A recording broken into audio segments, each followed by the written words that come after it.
O governo do estado vai ampliar em 2020 ações nas áreas agrícola e hídrica com o reforço de caixa que está a caminho após o Senado aprovar a autorização para o Ceará contratar 2 empréstimos internacionais que totalizam em valores de hoje 988 milhões de reais. Um dos empréstimos no valor de 139,9 milhões de dólares ou 576 milhões de reais é destinado ao projeto de apoio à melhoria da segurança hídrica, enquanto o segundo projeto, no valor de 100 milhões de dólares ou 412 milhões de reais, terá os recursos investidos na segunda fase do projeto São José 3.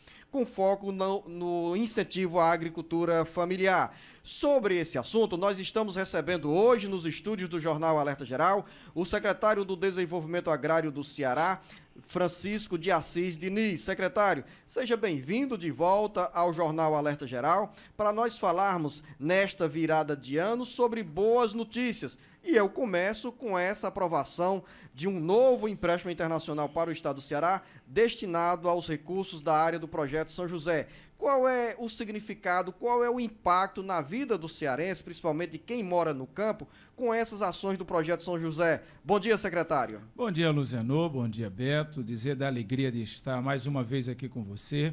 E uma alegria amplificada, porque hoje nós temos, de fato, a aprovação no Senado Federal do acordo de empréstimo junto ao Banco Mundial de um expressivo valor, que será, pela voz do próprio governador, que cuidou pessoalmente do trâmite dessa tratativa em Brasília, quando esteve na Casa Civil, tratando com o ministro Onix Lorenzoni, quando buscou o presidente do Senado e os nossos senadores que apoiaram prontamente, o senador Cid Gomes e o senador Tasso Gereissati, levando a Comissão de Assuntos Econômicos e em seguida ao plenário com uma aprovação recorde.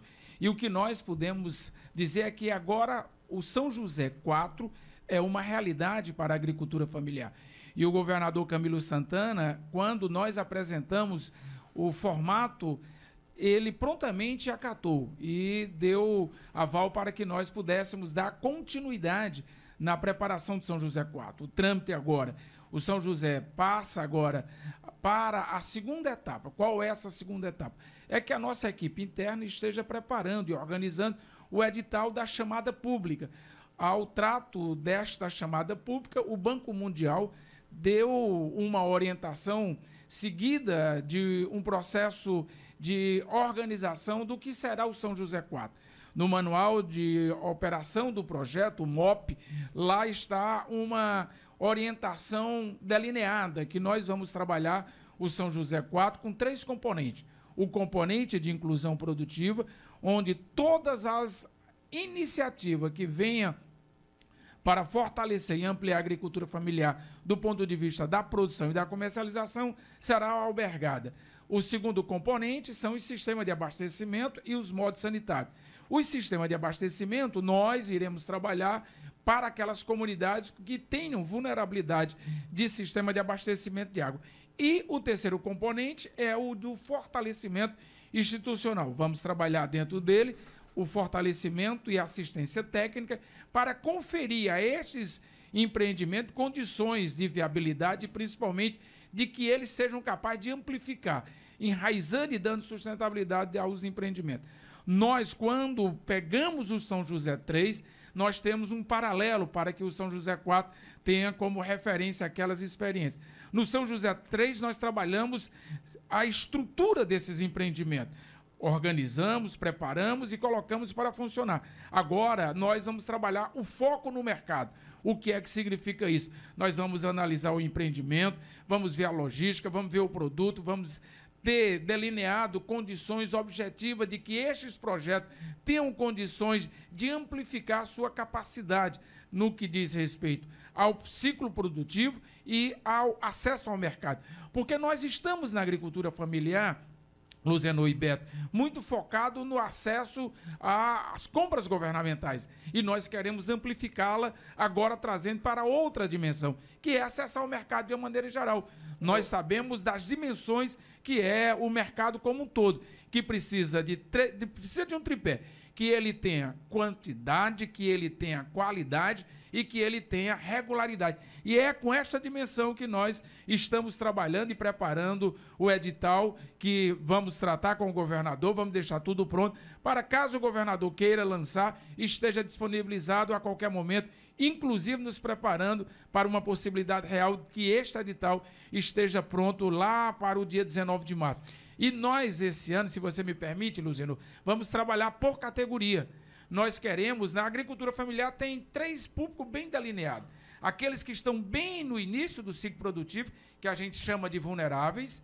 Nós temos aqueles que estão de transição, que está saindo desse público para ir para o público consolidado. E nós temos aqueles que já têm o seu empreendimento consolidado. Então, nós queremos trabalhar na perspectiva de termos editais para cada um desses públicos, porque nós trataríamos igualmente os iguais e daríamos oportunidade para que todos possam concorrer em condições de igualdade. Secretário, para os nossos ouvintes, internautas que nos acompanham no Ceará inteiro, quais são essas ações de forma mais concreta para a vida de quem mora no campo e é beneficiado com o Projeto São José? E quantas mil famílias, por exemplo, o Projeto São José 4 pretende beneficiar? Beto, Luzeno, vamos trabalhar com o que nós fizemos no São José 3. Nós trabalhamos, por exemplo, a cadeia do leite. Então, nós fizemos agroindústria de leite, beneficiamento do leite, melhoramento da cadeia genética do leite. Vamos trabalhar nas agroindústrias de polpa de fruta. Nós fortalecemos e construímos várias agroindústrias para polpa de fruta. Nós construímos casa de mel. Foram 50 casas de mel que nós trabalhamos no sentido de construir o empreendimento e colocar o maquinário lá dentro. Casa de farinha, nós construímos várias casas de farinha, são mais de 30 casas de farinha. São empreendimentos onde nós temos que focar na vocação e nas capacidades daquelas comunidades. Mas nós temos outras especificidades. Nós trabalhamos também com uma atividade não agrícola.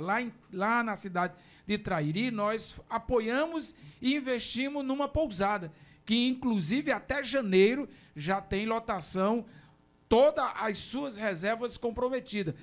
E nós queremos pegar estas experiências e agora trabalharmos objetivamente o que pode acessar mercado. O que é que nós temos hoje para avançar? Por exemplo, castanha de caju. Nós fizemos um investimento na Copa Caju com mais de 20 milhões de reais. Nós vamos pegar a castanha e vamos colocar essa castanha com marca, com rótulo, com logística, com as suas especificidades, que seja atrativo, que tenha preço e que possa acessar os mais diferentes mercados. Nesse caso da produção de castanha, quantas pessoas são beneficiadas? Hoje, na Copa Caju, nós temos o conjunto como todo, são mais de 600 pessoas envolvidas, são 56 famílias diretamente no empreendimento. Quando você pega o ciclo, dá mais de 600 pessoas envolvidas.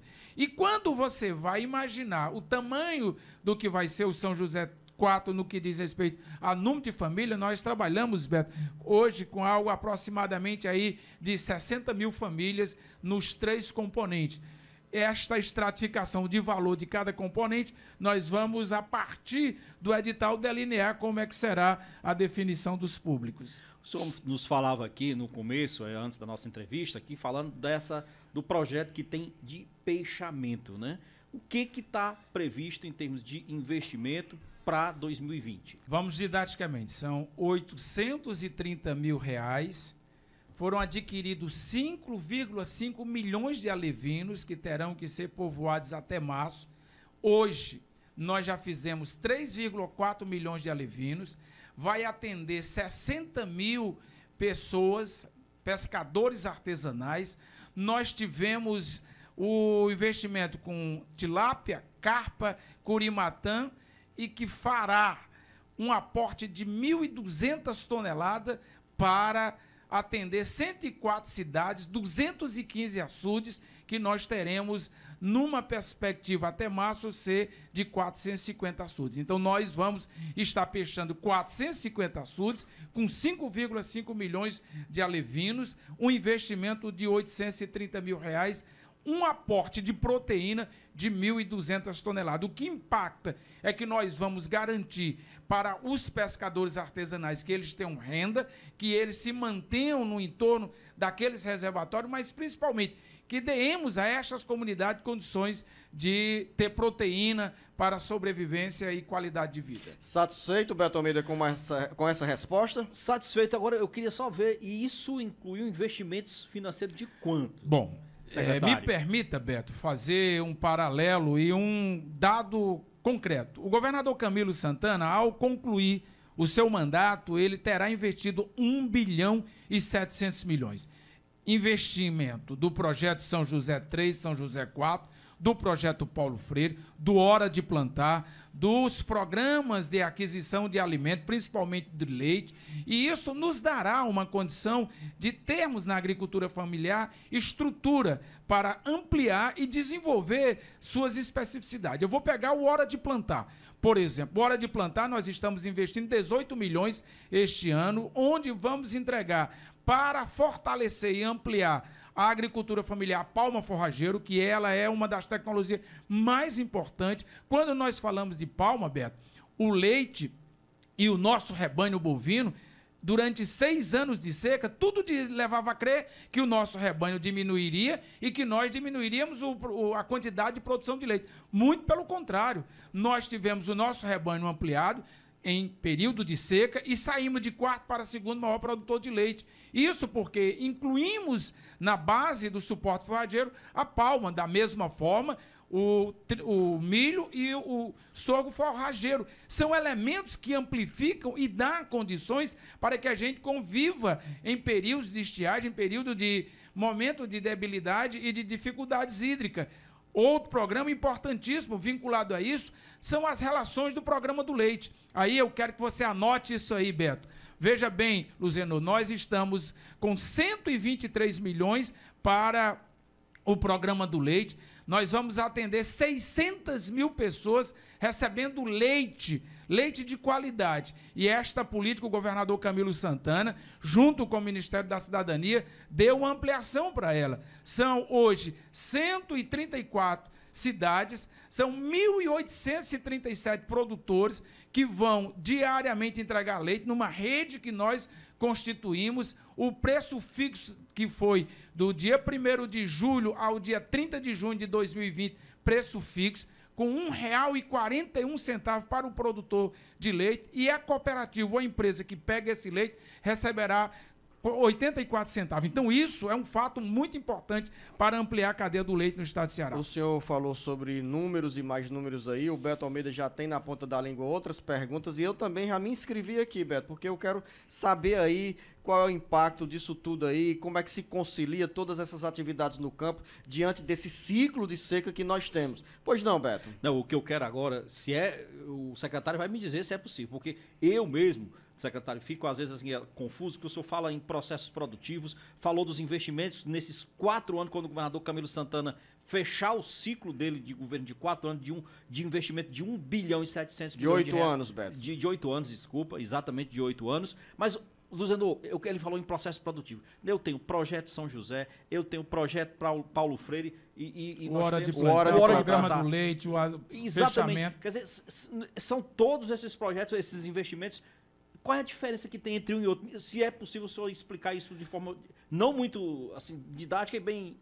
Sendo bem didático, nós temos uma agricultura de subsistência, que ao longo de toda a existência nossa, ela foi tratada como uma política de assistência. Portanto, o dinheiro chega e os empreendimentos não são impactados do ponto de vista de amplificar, dar sustentabilidade, gerar renda e garantir longevidade àquele empreendimento. O que nós estamos pautando para os mais diferentes atores é que a gente tenha esta atividade como uma atividade econômica, que eu possa quantificar, que eu possa ter planilha de custo, que eu possa saber quanto eu gasto, qual é o meu rendimento e qual é o meu capital de giro. Quando eu trabalho nessa dimensão, eu vou, por exemplo, para a agroindústria do leite. Nós construímos um investimento muito grande na cadeia do leite. Hoje, o produtor de leite, o pecuarista, ele sabe que para produzir 1 litro de leite, ele não pode produzir, por exemplo, gastando mais de R$ 1,41. Ele tem que ter, em média, ali de 1 a 1,15, porque ele precisa ter um capital de giro, ele precisa ter uma taxa de lucratividade e ele precisa ter reinvestimento.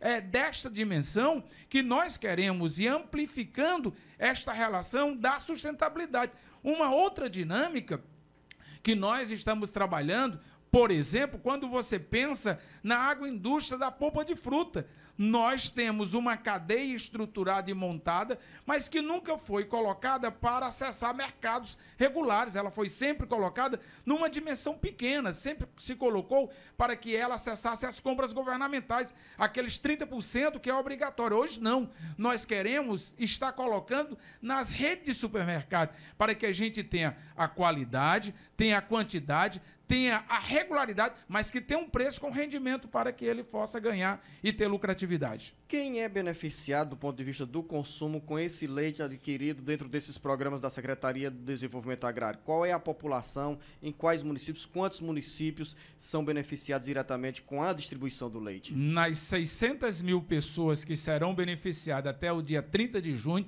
são as que estão no cadastro único, são as pessoas que estão nas creches, são as pessoas que estão nas escolas, onde você tem uma rede que o CRAS do município identificou que tem pessoas vulnerabilidade, que tem pessoas que precisam, este leite será atendido. Por exemplo, a doutora Onélia, primeira-dama do Estado, determinou que nós pudéssemos avaliar, encontrar para atender ao Mais Infância o atendimento a essas pessoas que estão no índice de miserabilidade e de pobreza. Então, nós vamos buscar colocar o leite para o Mais Infância, um programa fundamental para ampliarmos as condições de nutrição dessas pessoas. Então, são aquelas atendidas, são aquelas pessoas que têm um índice de vulnerabilidade social e que são atendidas pelos CRAS. E o produtor, todo o nosso público, são aqueles que têm a DAP, que estão regularizados junto à Emates. Jornalista Beto Almeida, o tempo acabou, já nos avisaram aqui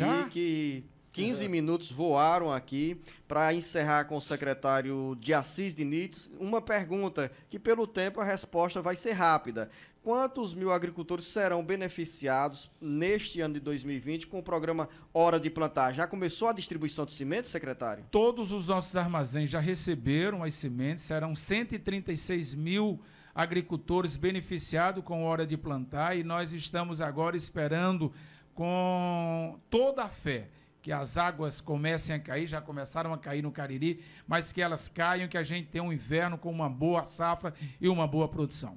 Secretário de Assis Diniz, eu quero agradecer a sua presença no Jornal Alerta Geral. Quero convidá-lo para voltar em outras oportunidades aqui em 2020 para falar sobre esses projetos a serem desenvolvidos dentro do São José com esses recursos do empréstimo internacional que estão a caminho do Ceará. Ao senhor, nosso muito obrigado. Desejo um feliz 2020. Eu que agradeço a você, Alberto, sempre muito gentil, solícito, e desejar a toda a nossa agricultura familiar que tenhamos um ano de muita prosperidade, de muita conquista, a solidariedade, que a fraternidade e que o amor que Jesus tanto buscou constituir seja a referência das nossas vidas. Grande abraço, secretário de Assis Diniz. Jornalista Beto Almeida, você, um bom dia, um bom trabalho. Bom dia a todos. Grande abraço.